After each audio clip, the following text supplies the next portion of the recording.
The first Muslims. After that momentous day in the month of Ramadan, revelation came again and again to the Prophet, sallallahu alaihi wasallam. He understood now what he had to do and prepared himself for what was to come. Only a strong and brave man, helped by Allah, can be a true prophet, because people often refuse to listen to Allah's message. Khadija radhiyallahu anha was the first to believe the Prophet sallallahu alaihi wasallam and accept as true what he brought from Allah. Through her, Allah made things easier for the Prophet sallallahu alaihi wasallam. Khadija strengthened him, helped him spread his message, and stood up to the people who were against him. Then revelation ceased for a time. The Prophet sallallahu alaihi wasallam was upset and unhappy, thinking that Allah had left him, or that he might have angered Allah in some way, so that Allah no longer thought him worthy of his message. However, the Archangel Jibreel came back to him and brought this surah, or chapter, of the Quran. In the name of Allah, the Beneficent, the Merciful. By the morning hours, and by the night when it is stillest, thy Lord hath neither forsaken thee, nor doth he hate thee. And verily the last will be better for thee than the first. And verily thy Lord will give unto thee, so that thou wilt be content. Did he not find thee an orphan and protect thee? Did he not find thee wandering and guide thee? Did he not find thee destitute and enrich thee? Therefore the orphan oppress not. Therefore the beggar drive not away, and as for thy Lord's blessing, declare it. Quran 93, 1-11. The Prophet sallallahu alaihi wasallam began to speak secretly of Allah's message to those who were close to him and whom he could trust. At that time, Mecca was going through hard times. There was very little food to be had. Abu Talib, the Prophet's uncle, who had taken care of him after his grandfather's death, was finding it very difficult to feed his large family. The Prophet sallallahu alaihi wasallam said that he and another uncle, Al-Abbas, who was a rich man, would each bring up one of Abu Talib's children in order to help him. The Prophet sallallahu alaihi wasallam took Ali and his uncle took Ja'far. One day when the Prophet sallallahu alaihi wasallam was outside the city, the Archangel Jibreel appeared to him. The Archangel kicked the side of a hill, and a spring of water began to flow out. He then began to wash himself in the running water to show the Prophet sallallahu alaihi wasallam the ritual ablution to be made before prayer. Then the Archangel showed him all the positions of Muslim prayer, the various movements and things to be said with each movement. The Prophet sallallahu alaihi wasallam returned home and taught all these things first to Khadija radhiyallahu anha and then to his followers. Since then, Muslims have continued to purify themselves before prayer by performing the ritual ablution and have followed the same movements and prayers first performed by the Prophet sallallahu alaihi wasallam. To begin with, though, only the Prophet sallallahu alaihi wasallam and his wife knew of these things. Then one day, Ali radhiyallahu anhu entered the room and found the Prophet sallallahu alaihi wasallam and Khadija radhiyallahu anha praying. He was puzzled and asked what they were doing.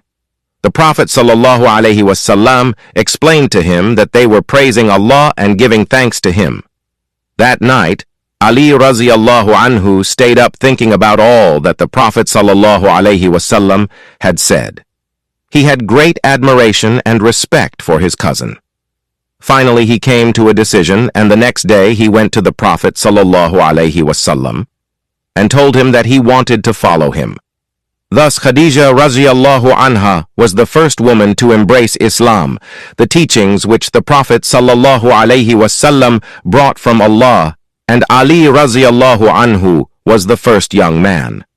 Shortly after, they were joined by Zayd ibn Haritha radhiyallahu anhu, a slave, freed and adopted by the Prophet sallallahu alaihi wasallam. The Prophet sallallahu alaihi wasallam began to leave Mecca with An in order to pray.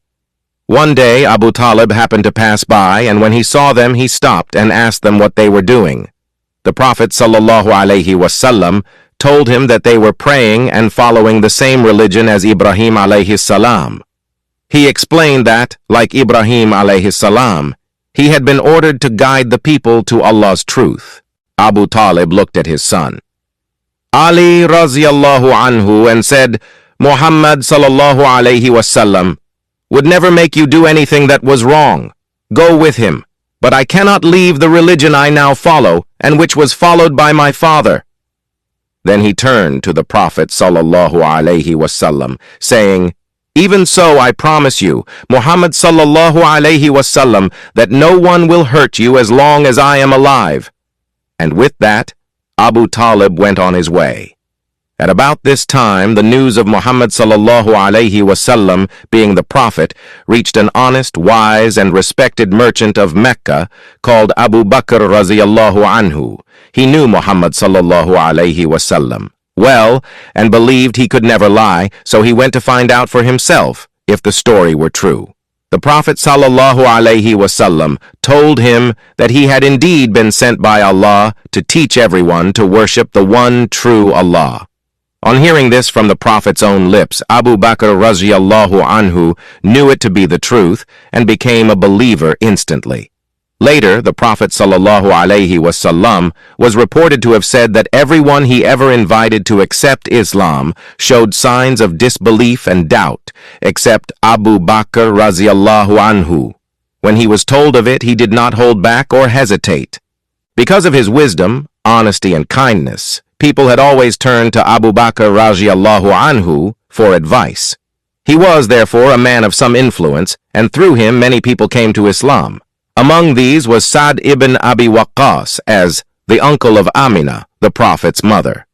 The night before Abu Bakr raziyallahu anhu came to visit him and tell him about Islam, Sa'd ibn Abi Waqqas dreamt that he was walking in darkness. As he walked, he saw the moon, and when he looked at it, he saw Ali raziyallahu anhu, Abu Bakr raziyallahu anhu, and Zayd raziyallahu anhu, the Prophet's freed slave, beckoning to him to come and join them. When Abu Bakr told him about the Prophet's religion, he understood the meaning of his dream and went at once to the Prophet sallallahu alayhi wasallam and declared himself a Muslim. He understood that to be a Muslim means to submit oneself to Allah's will and to serve only Him. Another person brought to Islam by Abu Bakr raziyallahu anhu was Bilal raziyallahu anhu. One night Abu Bakr raziyallahu anhu went to the house of Umayyah ibn Khalaf, one of the most important men of Quraysh. Umayyah was out, and Abu Bakr raziyallahu anhu found only Umayyah's slave, Bilal, at home. Abu Bakr raziyallahu anhu talked to the slave about Islam, and before he left, Bilal raziyallahu anhu too had become a Muslim. The number of people following the Prophet sallallahu alayhi wasallam began to grow. Sometimes they would all go out of the city to the mountains around Mecca to hear him recite the Quran and to be taught by him. This was all done very secretly, and only a very few people knew about Islam in those early days. Hey, amazing my YouTube family! Thank you for watching Spiritual Miracle Tales. We hope these stories have touched your heart and inspired your soul. If you enjoyed our content, please subscribe to our channel and share these tales with your friends and family. Your support helps us bring more uplifting and miraculous stories to the community. May peace and blessings be upon you. Stay tuned for more inspiring tales. Don't forget to like, comment, and spread the love.